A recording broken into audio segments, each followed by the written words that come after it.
که گفتی همش دروغه، بی من و با من سرت شلوغه، همه ی حرفات دروغ محضه، تو منو کشتی لحظه به لحظه، جلوی مردم منو شکستی، در خونت رو دروم تو بستی، جلوی چشمات خودم شدم گم، من موندم آواز حرفای مردم.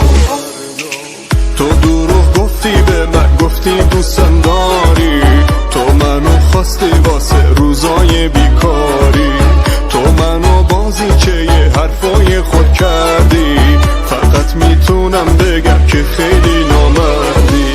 تو دروغ گفتی به من، گفتی دوستم داری، تو منو خواستی واسه روزای بیکاری، تو منو بازیچه ی حرفای خود کردی، فقط میتونم بگم که خیلی نامردی.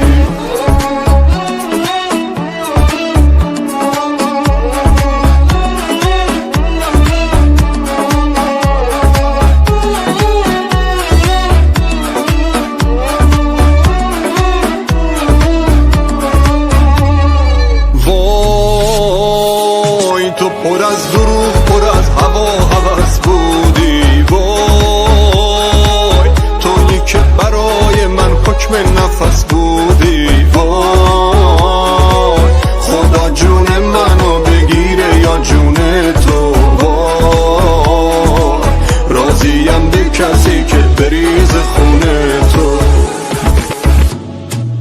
تو دروغ گفتی به من، گفتی دوستم داری، تو منو خواستی واسه روزای بیکاری، تو منو بازیچه ی حرفای خود کردی، فقط میتونم بگم که خیلی نامردی.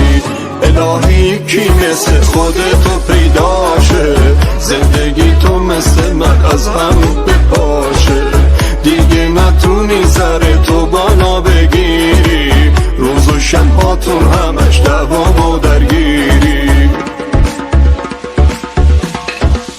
تو دروغ گفتی به من، گفتی دوستم داری، تو منو خواستی واسه روزای بیکاری، تو منو بازیچه ی حرفای خود کردی، فقط میتونم بگم که خیلی نامردی.